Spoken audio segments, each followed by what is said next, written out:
Hi, I'm Arlington Jones. Thanks for tuning in to this special music business edition. I traveled to historic Old Town Lewisville, Texas to talk with Tamera Bennett of Bennett Law Office. We had the opportunity to sit down at a cool space right across from Tamera's office called Main Social. Now sit back and enjoy the show. I am really glad to be here, and it's funny, I've known your family from the very beginning. That is correct. It's hard to believe. Back to the early 2000s, you were actually one of my very first clients. So I'm excited to be here. I love this program you put on, and hopefully I can share a few words of wisdom about how to work with a lawyer and how you can protect your intellectual property for the musicians out there. Everything does go back to how do we protect what we create. Yeah. And so that's really kind of why I even became a lawyer, is because I wanted to help creative songwriters figure out what to do so that musicians, songwriters, producers, engineers can actually spend their time creating and have somebody else take care of it. But we're not all in that position where we can hire somebody to help take care of it. We need to do it on our own. So I think the first thing is to know that anything you create, you own it to start with. Right. So if you're in the studio and you're recording a track, writing down lyrics, singing the song, the moment you put that onto a piece of paper or you capture it onto the recording device, you're the copyright owner, which is pretty awesome. There's nothing else magical that really has to happen, but there are a few things you can do to bolster that protection. Yeah. So if you've written the song, recorded the track, you can file for copyright registration. Mm-hmm. So that's kind of the next step. You have a copyright the moment it's created. You can put that C in the circle next to it, or every time you post it online or you make another copy. But then you go to copyright.gov and you can file a registration for what you create. So it's a really cost-effective, simple way to protect your music. Yeah. It's important to know who all is the owner. So let's say you're writing by yourself, well then you are the owner. But if you and Hope, your wife, are creating something together, then it's going to be presumed that both of you created that equally, 50-50. Mm-hmm. So if you're working with somebody else who's co-writing and it's not going to be a 50-50 ownership, you guys need to work that out. Right. Maybe do a collaboration agreement, which is kind of just a one-page document that says, Arlington contributed this much, Hope contributed that much, and this is how we're going to tell people we own the song or own the recording. Right. It's so much about, if you're working with other people and collaborating, coming to an agreement before there's any money involved. To figure out who owns what is really one of the basic things that I think creators sometimes forget to do in the moment of creating. And then there's usually not a dispute until somebody wants to record your song, or there's a presumption that it's made a bunch of money. So kind of just doing that very simple business aspects of keeping track of what you've created. I worked with a songwriter 20-something years ago who he did everything by hand at that point, and he kept a notebook. And so he would, at the top of every page, write down the date and the time and who he was writing with. So he knew who was in the room while they were composing songs, if there was ever a dispute. In the perfect world, we take care of all that business up front. But I know we don't live in the perfect world. I think there's a kind of different situation. So let's say it's a couple of friends, colleagues getting together and just writing to be writing. Mm-hmm. We're just going to have this creative time together and see what comes out of it. Maybe you don't need to agree ahead of time because you don't really know until it's done. But what if we kind of flip that situation and say you've actually been approached by somebody who's working on a television show. And they want a piece of music from you to go into the program. You need to agree to all your terms up front before you get started. So there's not any confusion as to who's going to own what, and if you're going to assign all your ownership, or if you're going to keep certain rights, and how you're going to get paid. So I think that is maybe the difference. If you can get people to agree up front, great. But if it's more of just people you work with all the time, maybe it is after the fact. You need to kind of say, oh, I really feel like it was 60-40 or it was 50-50. And sometimes it's 80-20, but you still agree to 50-50. Through the years, our working together, I think that was one important thing I think that you taught my wife and I, even just the idea of not being afraid to say something. Yeah, and I think the other thing people need to consider is whether you've been in the music business for 5 minutes or 10 years, ever how long it may be. Yeah.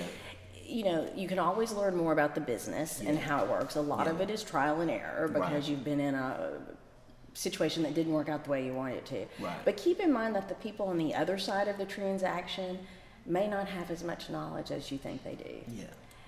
And it's okay to question why they've given you a contract in a certain way. It's okay to ask the question, well, who's going to own this in the end? It's okay to say, well, when are you going to pay me? Yes. You know, those are just wise questions to ask because it's your intellectual property. You've created it. Right. And, you know, that's what you're best at. Yeah. I tell people that I guess the way I am kind of similar to a musician is I make money because of what comes out of my brain. Mm-hmm. And so do musicians, whether it's because it comes out through their fingertips or on a sheet of paper by something they write. Right. You know, that's all we have for sale is what we create at the end of the day. Yeah. I've referred you a lot to, through the years, quite a few people, but I just, you know, my observation has been that I think I know the answer to this, but I'd like for you to just kind of verbalize it, that if one finds themselves, you know, a lot of people want to sometimes realize they may need services of an attorney in the music business, but then there's sometimes hesitation just about figuring out what to do or like getting the knowledge or making the call to ask questions or how do I get charged, or and I think that may be part of it's creating the fears, like what is this going to get me into financially, all that. But I just wanted to, if you wouldn't mind, just kind of explaining if you find yourself needing an attorney, or if you're not sure, what are the steps that you should take, and just how in approaching an attorney and understanding, you know, what needs to happen to, you know, initiate that type of... And that's a great question because you don't need an attorney till you need an attorney. Yeah, right. And so I talk to people, particularly in the music business and the entertainment industry, you know, I don't know that you need to talk to an attorney necessarily until you actually have a deal in front of you, till you have a contract ready. I always say never sign a contract without talking to an attorney. Right. Whether it's somebody who wants to be your manager, or somebody who wants to sign you to a songwriting agreement, whatever it is, an attorney always needs to look at those documents. Yeah. There is some relationship building that happens, obviously, because you and I have built a great relationship over the years. And I love working with you. I mean, not every client is a favorite client, and I'll just be honest, just because everybody's personalities are different. But I tell clients, I don't think there's really any reason to call and talk to me until you are to the point that you have a contract. And then at that point, let's talk about what you're doing. Now, if you're writing prolifically and you may need to do some registrations or that kind of thing, well, then maybe we can talk then. You know, I hate to say don't call a lawyer too early, but for the best use of your time and money, it's probably to wait until you have some kind of contract in front of you to discuss and get legal advice regarding that. So with my practice, I do charge in those, and I won't talk fees because it could vary, but I do charge for an initial consultation. I didn't always do that, and what I found was that unfortunately people will take advantage of you as a lawyer, and as we said at the beginning, the only thing I have for sale is what's in my brain. For better or worse, that's it. That's all. That's all I've got. So not every lawyer charges a consultation fee. That's just how I work. And so I think when you get ready to pick up the phone to call a lawyer, you should be prepared to pay for their services. Just as if you don't want to go play a gig and not get paid, the lawyer, that's their job. And it costs something. to do that. I think the confusion is a lot of lawyers in other fields, so maybe if someone needs to get a divorce, a lot of lawyers in that field may not charge a consultation fee. So their interaction with lawyers have been, oh, well, I can always go and talk to them and not pay. Right. But so that said, one, just set that expectation is to know it's going to cost you something to talk to them. Right. And then, I will usually kind of assess even before we have the first conversation. This is about how much I think it's going to cost, or how much time it's going to take me. Then I can multiply that by my hourly rate and give an estimate on what that's going to be. Right. So I would tell people you might always kind of budget, pretty much anything might be $1,000. Now that sounds really high. Yeah. But maybe it can be done for less. Right. Right. I mean, I'm not saying every document that needs to go out the door is going to cost that much, but I want to kind of manage the expectations. If somebody is charging $300 or more an hour, there's only so much that can happen in an hour. Right. So, exactly, yeah. And but I don't be afraid to call. That's the other thing. I don't want people to be afraid to call. There are no stupid questions. Right. Better to call and ask and find out. Right. I'm fortunate that I have a wonderful paralegal that works for me, and it doesn't cost anything to talk to her. She can't give legal advice, right. but she can answer a lot of just upfront questions. Right. And I have great resources on my website. I mean, there is a lot of great information on the internet. Now, I'm not saying get all your legal advice from the internet, but there is, and so. My website is tbennettlaw.com, and I have lots of posts related to all kinds of things on the music business and protecting your brand. There's books out there, all you need to know about the music business. And read. And so a lot of times questions can be answered there. But don't be afraid to call. There's no, every question is a smart question because you had the question. Yeah. And I guess it could be, I never thought about it being intimidating to call the lawyer, but I guess it can be intimidating to call the lawyer. Yeah, I would say that yes, it is. And I think that's why I even thought about that question, because even talking to other people, sometimes it can be. But like you said, one, I was going to say before I forget that with you, I know firsthand experience that there's never been, there are no surprises. Like even with, the amount that you need to pay or anything, you're always, I guess upfront and clear about how the process is going to work. Yeah. And so, going in, like you said, if, you may not know how much work is going to be involved and how long it's going to be, even from the client's standpoint. So you may not always know the final amount, but you've always been very clear with us where we, like you said, the ballpark, and then kind of just know how the process works. And I feel so like you don't feel like you're gonna just all of a sudden, oh my God, $20,000, how'd I get to $20,000? Right. And for me, I think that's part of maybe practicing with integrity. Yeah. Is, I always dread the envelope from the accountant, and I'm like, oh, this is how my clients feel. Yeah. And I have a wonderful accountant, and there's no surprises, but still it's this bill that comes in for services that I don't know how to do, but I need to pay somebody to do them.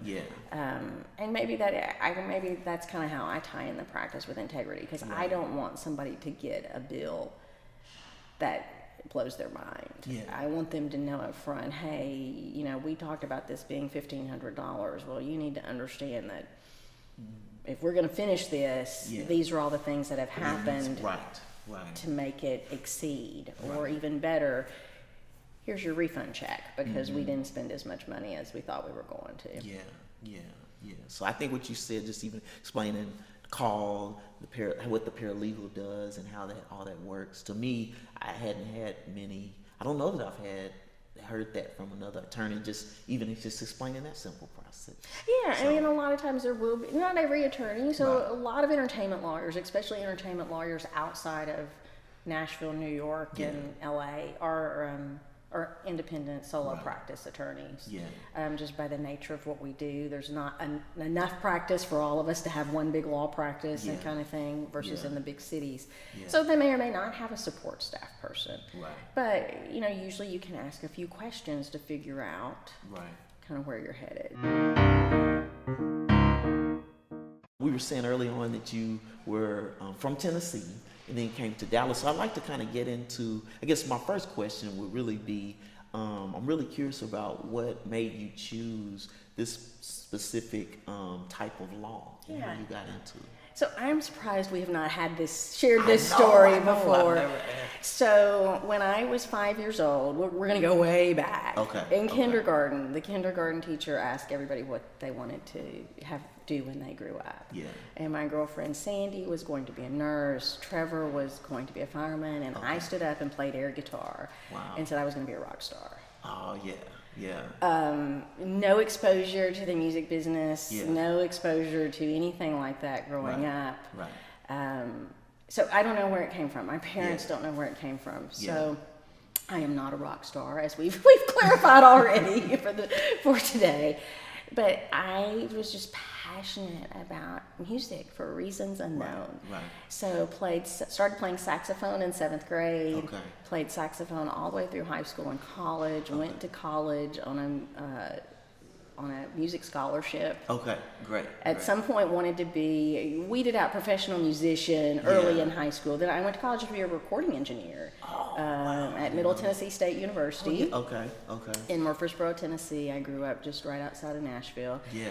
And the same semester I was taking my first engineering class, I was also taking music publishing. Okay, wow. And you know how you have those revelation moments Yeah. of, wow, this engineering doesn't always make a whole lot of sense to me, but this music publishing copyright, it just clicks. Wow. So kind of midway through, I still have the same degree, but I focused on the business side of the music business instead of the creative side. Yes. So I worked in Nashville in the music business for several music publishers. Actually worked for a Christian music publishing company for several years, and then I had been the receptionist when I was in undergrad at Ronnie Millsap's publishing company. Okay. So I went to work for a couple of years for his publishing and production company. So it was really cool. So I was just day to day with songwriters, seeing them co-write, seeing them figure out who owns what or who they think, and doing union cards for sessions in the studio. And I mean, I can still see myself sitting at my desk right now, all these years later, and decided that if I wanted to have a different career path, that I was going to have to go back to school. And so not only am I not engineering skilled, I'm not accounting skilled. So I was going to have to get an MBA, I would have had to have gone back and basically taken a whole nother minor to have the proper classes to get an MBA. Right. And so I remembered how much I loved those copyright classes and decided to go to law school. Oh, wow. And excuse me, my husband's job brought us from Nashville to Dallas. Okay. And still really focused. I mean, the whole reason I went to law school was to work in the music business. Yeah. And then how do you figure that out when you go come here to Dallas area where we're at? And just so fortunate that my paths were aligned, that I had internships with the Recording Industry Association of America, had an office in Dallas. Okay. Who would have done that? Yeah. At that time, and still, I don't think it's in production now, but Barney the Purple Dinosaur is produced here in the Dallas area. So, got to be a part of their legal team as a law student. And then went to work at a law firm who had an attorney who also worked in the music business. So, and that's where you and I first met in '98. Right. Okay. So, I mean, my whole path was I love being around creative people. I love helping them in the areas where maybe it's not their strongest suit, so they can go create. Right. And for reasons that are just completely nerdy, I love copyright law. I've learned to love trademark law. That's a huge part of my practice now, and so that's protecting your brand, which is a big part of the entertainment industry. So it just kind of all meshed together. I mean, we're talking about our faith. I never would have thought I would have moved 800 miles away from home if my destiny was to be a part of the music business. But yet God orchestrated it for me to do that in, a historic old downtown Lewisville. And then now you have your own law firm. I do. So, Yeah, so I was gonna say, when was the so I worked transition? for 3 years for a wonderful firm in Fort Worth. Okay. And then in 2001, at a very not great time in the economy, literally we moved into our office on September 10th, and Okay. then the tragedy of September 11th happened Oh, in wow. 2001. Yeah. Okay. And but I've been in Old Town Lewisville ever since then. Yeah. Love it. I have a wonderful attorney that we don't have a practice together, Yes. but we have office together and share office space since September of 2001. So Right, just so blessed to be surrounded by wonderful people Yeah. who can support and encourage me, Right. and a wonderful husband Yes, who yes. supports it. And we have our son is now 17. So pretty much his whole life, all he's known is a mom who works for herself. Yeah, yeah, which I think that's really, really, really wonderful. You mentioned saxophone, because I thought it was flute for some reason, so I was wrong. But I was going to say, do you still have your saxophone? I still own 2 saxophones and a flute. All right, all right, all right. Is it tenor or alto? Or Tenor. Okay, all But right, yeah. I don't play, Okay. and that is one of my biggest regrets. Yeah. And so I had joked that said when our son started middle school band Yes. that I was going to go get my saxophone, take it down to Carrollton and get it all fixed up. Okay. And didn't happen. He's now a senior in high school. So over the summer, I did call down to the music repair shop. Yeah. Still didn't take it down there. Okay, I have okay. got But to it's a do process, that yeah. because it's not quite like riding a bicycle. Yeah. But yet I know I would enjoy it so much. right. But life is full Yes. of many other things Yes. that. Yes, and much to my mother's regret, I have 2 saxophones and a flute. Okay. So she's still waiting to hear She's something else. still waiting. I don't think she's gotten her return on investment yet. Well, I don't know. I think you really. I know how much you've blessed us. So to me, it's kind of still, she's reaping, the benefit of that, of all the good you've done. But that's why I asked, because for me, I always think, well, as long as you still have the instrument, then there's always time. So that was the reason why I asked. Yeah, 'cause, so we do, and so our son is a piano player and percussionist, and my one regret in the music world is that my older sister played piano, so I Okay. refused to learn how to play piano. Right, you want another instrument. Because I wasn't going to do that. Yeah. And so I still sit down and I will tinkle on the piano Yes. because I can read the right hand. I Right, can right, read treble right. clef. Yes, My brain Yeah, hasn't worked yeah, out the bass clef. Right, But, right. So even sometimes my husband is like, "Is that you or is that Brock?" I'm like, "No, it's me. Can't you tell?" It's like ding, ding, ding. No, that means you're probably doing something then. That's cool. That's cool. That's cool. Yeah.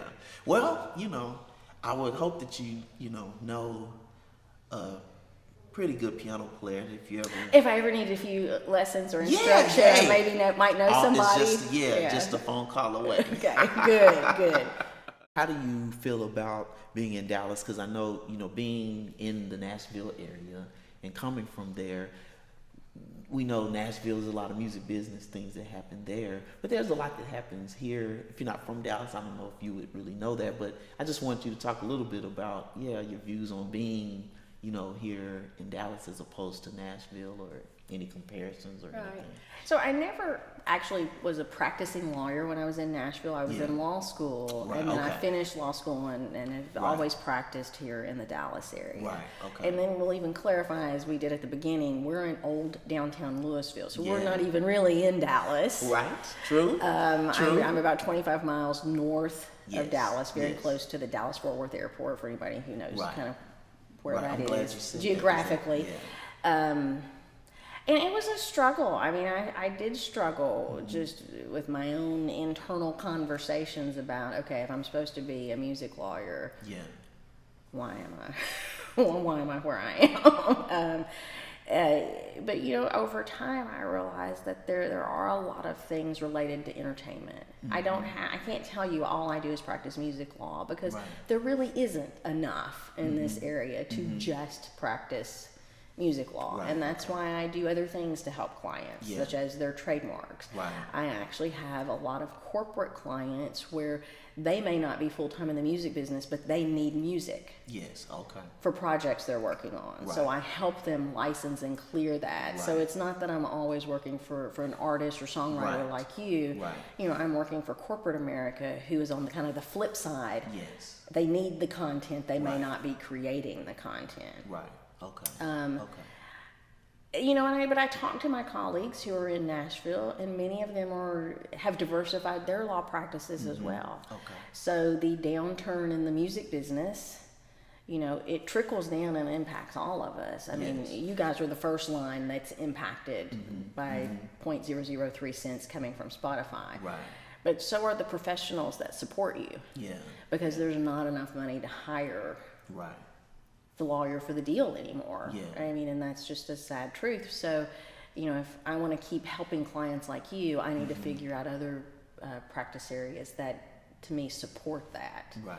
Right. So I don't do divorces, I don't do bankruptcies, I don't do tax law or traffic tickets, because those things, one, I'm not passionate about. Right. But other things that relate are all kinds of intellectual property, all Yes. kinds of contracts. Right. You know, all of my clients are creative. Yeah. They just may not all create music. Right, right, okay. And that just, I didn't even think about this, but it reminds me of your farm to market. Is that still part of, you Yeah, can so explain that's, that? yeah, or- I can. okay. So for several years, I also had a publishing administration company called Right. Farm to Market Music. Yeah. It still exists. Yes. It's kind of taken a back seat to what I'm doing these days. Okay. It may resurface and Yeah. come back into a different form at Yeah. some point, but Okay. my background was in music publishing administration before I became a lawyer. Okay. That's really what I did. And Yeah. so I do handle that now mostly through my law practice for clients. Yeah. I work with and really enjoy working with estates, so where the creator has passed away. So I might represent their family. It might be a brother, a son, a grandchild, Yeah. and help them navigate how do they figure out what they are owed now, what their family member created 50 years ago, Right, right. and that kind of situation. What are your thoughts about how you navigate just being able to handle your business with integrity and just, you know, how you, because sometimes not a confrontation where you may just have to fight, but like you said, sometimes you may have to question things or ask more questions or clarify different things. But how do you go about doing that with integrity? Because I know that you do. You know, and thank you for saying that. You know, I like to think that maybe I don't have to think about it so Yeah. much, is Yeah. that maybe it's just the natural way that I operate. But Yeah. I do think I need to think about it more. You know, am I representing first of all, am I representing my clients to my fullest? Yeah. You know, and they are always the number one priority. It's not Tamera first. It is always the client first. That is the oath I take as a lawyer. Yeah. But in doing that, you know, am I ugly? You know, am I coming across in a way that, whether it puts me in a bad light or not, but that it could hinder my client getting the deal done? And I think we as lawyers have to process that we're working not only ethically, but I think you're right, with integrity in how we fight for our clients. Because sometimes we do. I mean, Yeah. sometimes it is the pushback and saying, this is just not right for my client. Right. And it doesn't mean we have to jump up and down. We don't have to Yeah. be a TV Yeah. lawyer and throw things. Yeah. So I think I can get my point across. Hopefully, it may be strongly worded Yeah. sometimes if we Yeah. have to do that. Right. But I think it is working with integrity. And there are situations where sometimes maybe I have to step back and say, I'm not the best person to help you. Because maybe it's pushing me at a place where I know I'm getting outside the scope of my personal integrity or something ethically that I'm just not supposed to be doing. So. I know even in my music that my faith does play a part in that. It doesn't always mean that I'm gonna like stand up and give a sermon, but if you look into the music and what I do, I always feel like I want to do music that speaks life and really helps people, even if it's instrumental, that whatever they're going through at the time, if they think they want to hear some music, then if they put my CD in or to listen to it, download it, or whatever, that it'll help them with whatever they need at that particular time. But I thought the same for you is, how do you, incorporate your faith into your profession and, what you do? Yeah, and that's a great question. I think maybe sometimes challenging or not to do that. I mean, it's, again, like you, it's not as if I'm preaching to my clients or sharing, raising my hand and going, hey, I'm a Jesus girl, because one, that's just not what I do anyway, but two, there's a time and a place for appropriate reactions and interactions with people. Probably 15 years ago, my cousin, well, it may have been more than 15 years ago, at that point in time, he was not a pastor. He is now a pastor. But he was working at a bank. And I remember him telling me that his boss at that bank told his employees that he prayed for them every day. And I think it struck a chord with me to say, I need to pray for my clients, whether I tell my clients I'm praying for them or not. And I wish I could say I prayed for my clients every day. I don't. But, I think that's where I intersect my faith. Is that when I especially know, we're talking about dealing with integrity, when there's a deal that's just going the wrong way, I pray for that deal. I pray for my clients. I pray that it will end in a way which best serves their needs. And I hope that my just daily interactions with my staff, with the people I come in contact, does say Jesus. So it's kind of walking the faith versus maybe preaching the faith. Is my goal. And this has been a good reminder, just you and I getting prepared for this, that, wow, am I doing that? And I need to kind of, instead of just talking about it, make sure I'm doing it. My wife and I, that we've always felt that from you. And like I said, I feel like we've, you've taught us a lot just in a lot of things with the law and with music business that you don't understand, or that, a lot of times you don't know until it comes up in what you're doing. But being able to give great counsel and guidance, but with integrity, and us feeling totally comfortable that someone was, on your side and represented you in the way that you would want to be represented. And for us, that's important. Sometimes it's hard to find that, people can be very knowledgeable, but you just feel comfortable with the person that's actually representing you. And and as a lawyer, we take an oath that whoever our client is who we put the utmost. So we're not, we're doing the deal for you, not for the other side. But it's also good to know that not every attorney is the right fit for every client. And not in every situation. So I've had long-term clients where I know that I'm not the best person to handle a particular transaction, or let's say they're involved in a lawsuit. Well, I don't do that.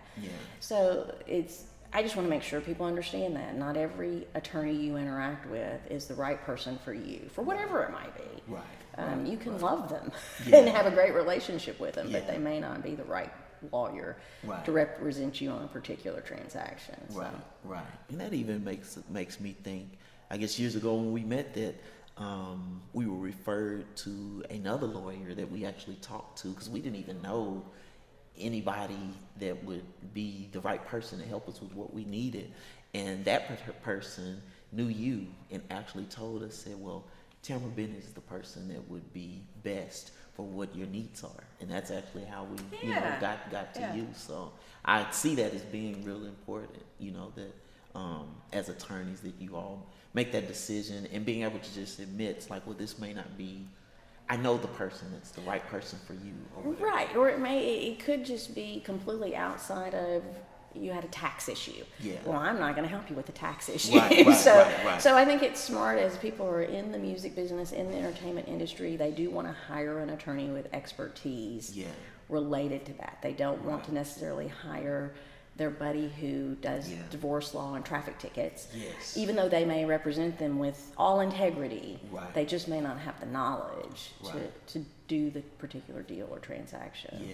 That's an important part. I hadn't really thought about that, because when you think lawyer, sometimes you just think lawyer. So you're supposed to be a lawyer, but there's so many different areas of expertise. Yeah, my husband jokes. He's like, unless you got a copyright issue, don't call my wife.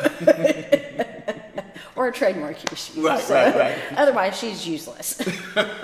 Well, I should say, early on you said that, growing up wanting to be a rock star. I wanted to say that really hit home to me, because my mother had reminded me that when I was younger, I used to say, I want to be bigger than Michael Jackson.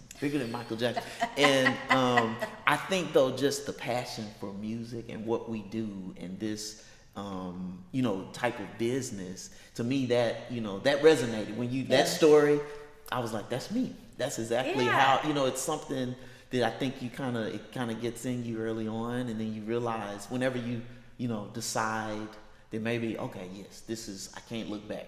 This is really what I want to do. So I just wanted to say that, and say that really from my wife and I's perspective, you are our rock star. Oh, thank you. Really. So we really do believe that. So I have T-shirts that say Rockstar Attorney on them. Oh yeah, I love that. Yeah. I hadn't seen it. I'm sure. Yeah, Hope will probably want one of those.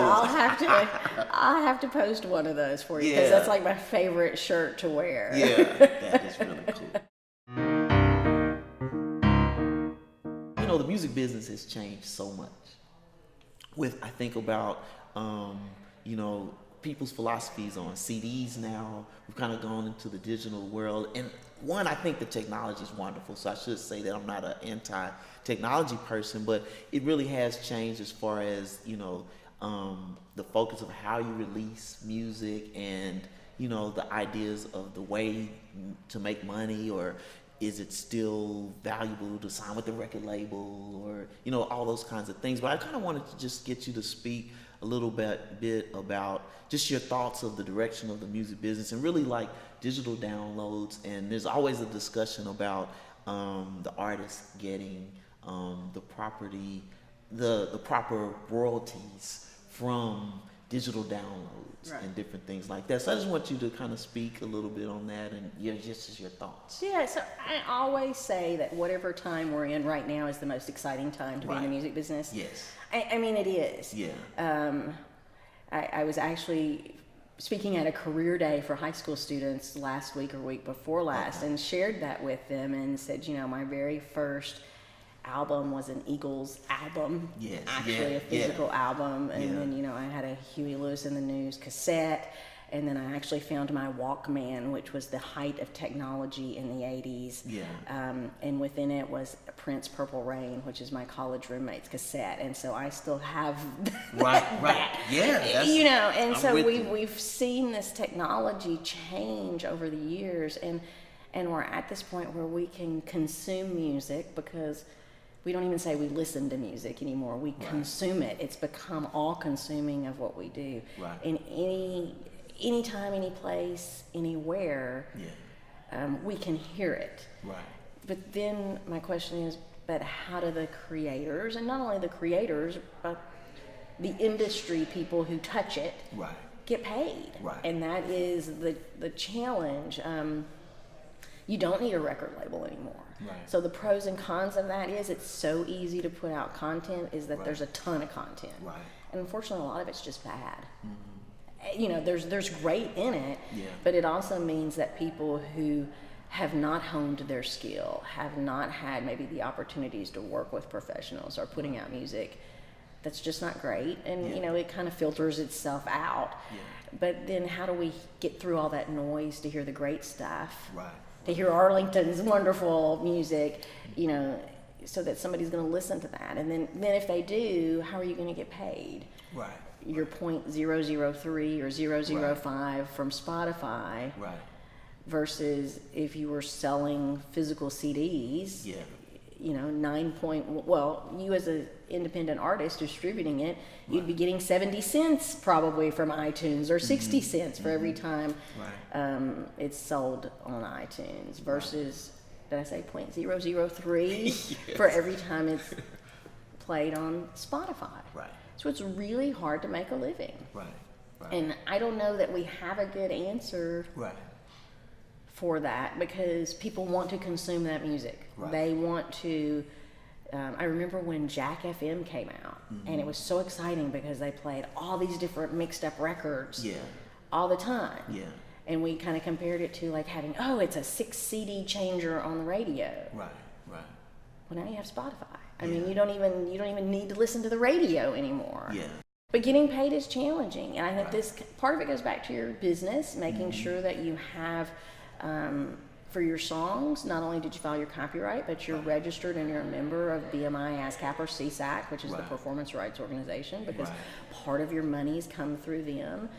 For any time that your song's played on the radio, or it's played on SiriusXM, or it's on Spotify or Pandora. So that's important. You're not going to collect that money if you don't do that. And it's just challenging. I think you've probably figured out other ways to make money in the music business besides selling records these days.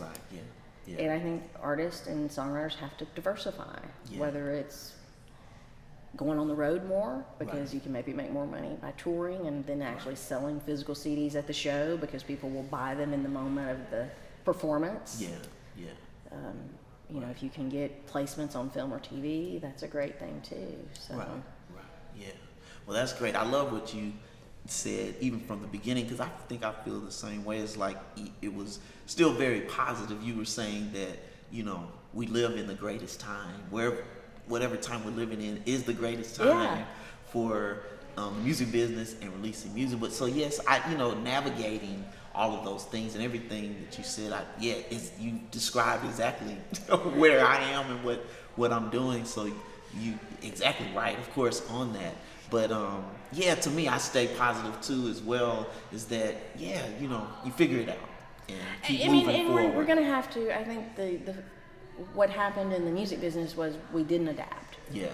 So in the late '90s, early 2000s, it was fight for the way it was. And I was in the same camp. I mean, I'm not going to tell you that I said anything different. Shut Napster down. We don't need this. But at the end of the day, we've got to grow with the industry. Do I think it's wrong, the amount of royalties that are paid by a lot of the streaming services? Yes. Do I think we're not so concerned that much about infringing content getting downloaded, because now you can get it through all of these services, but yet we've got to come up with a system that works for the independent artist.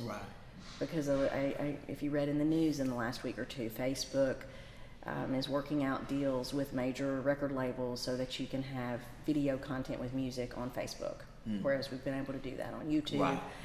But my thing is, they're going to work out these deals with the major labels, but what about the Arlington Jones of the world? You're not on the independent artist.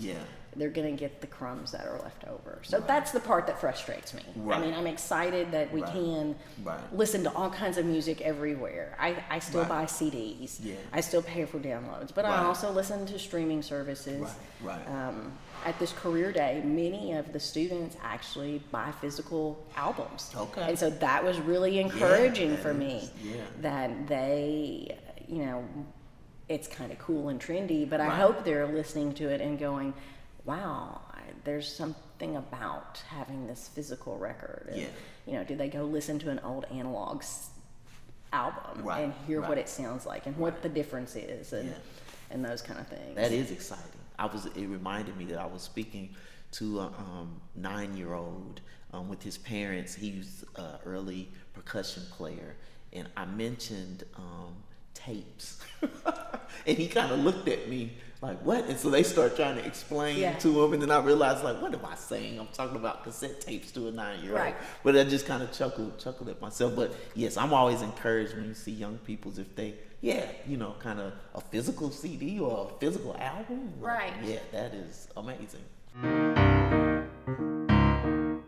I know you mentioned your website, tbennettlaw.com.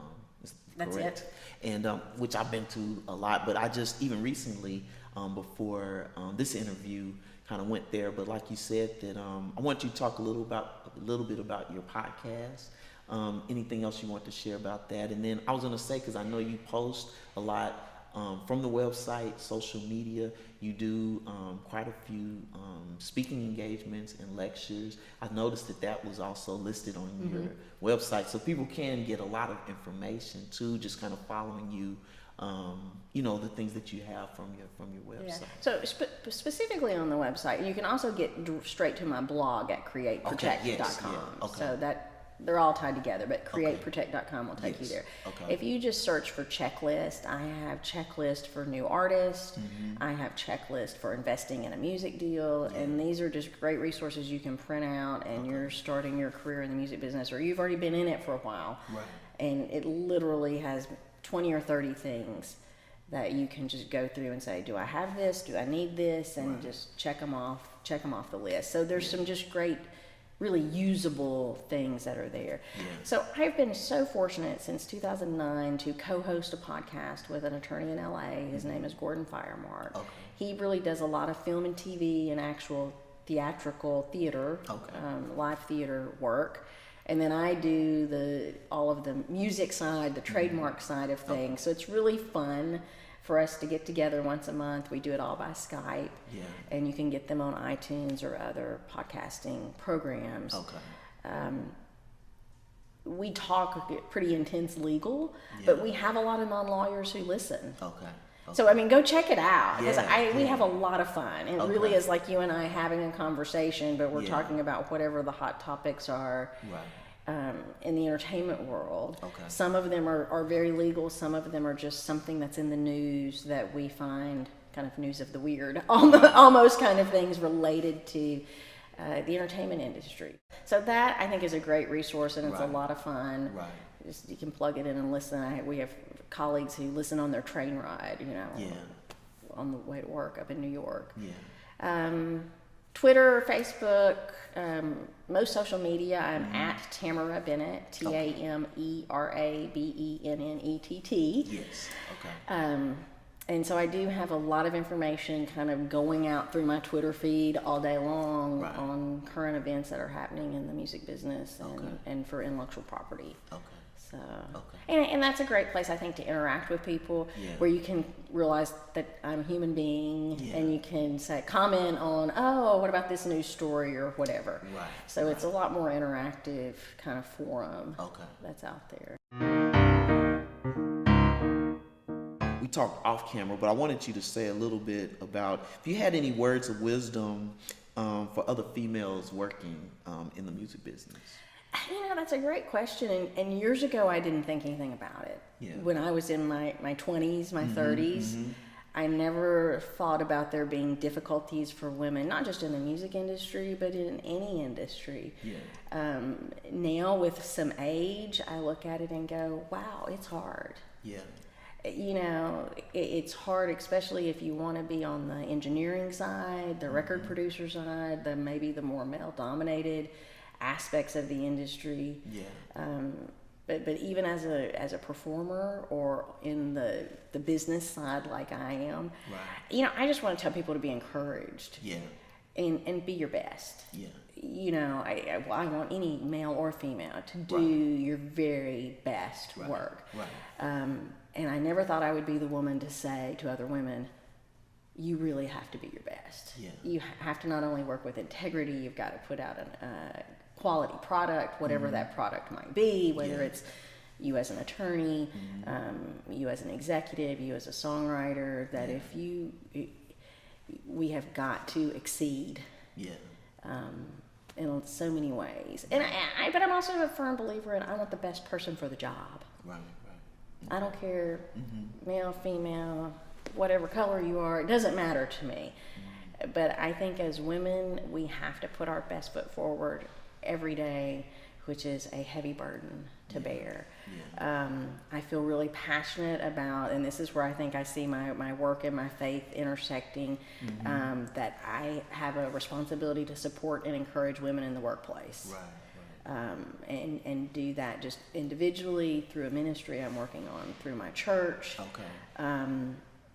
That we have to be supported whatever we do, whether we're a school teacher, we're a rock star, we're an attorney, that we have to come together, and that there just are special needs for women who are out there working, balancing everything that happens every day. Okay. So I would just say be encouraged, be your best, be smart. Yeah. Okay. But same advice I'd give a man. Yeah, right. It really is. Makes sense. Yeah. You know, the show is called The Way I Hear It, Music Stand, and really my motto is playing music the way I hear it. But what that really means is being able to, my desire to play music that speaks life to people. And really, like I said early on, to just, whether it's something that contains vocals or it's instrumental, that even, instrumentally, that it will always uplift people. But I always ask the question for every guest that comes on the show is, how do you hear it? Or what's your philosophy on the way you hear it? Whatever that means to you. The open-ended question. Yeah. I hope that, one, just speaking literally of music. Yeah. I'm just passionate about music. I want to hear good music every day. Yeah. So I actually listen to jazz music pretty much all day at work because, there you go, awesome. And I love it when I'm listening to the radio station and they say, "This is Arlington Jones." You do that voice? You said, "Can I do that voice?" Yeah, because it's you saying. Yes, so it is. I love when I hear Arlington on the radio. Even just then in life, and again, this is kind of a good reminder for me that maybe I'm not living this out every day, is to just be grateful and thankful that we can do this, that we were trying to figure out our facility location and we had this wonderful opportunity to literally walk across the street from my office, that I have a happy, healthy child and husband and friends like you guys. So I guess that's kind of how I hear it. Live life every day with some gratitude. So. Yeah. Oh, I love that.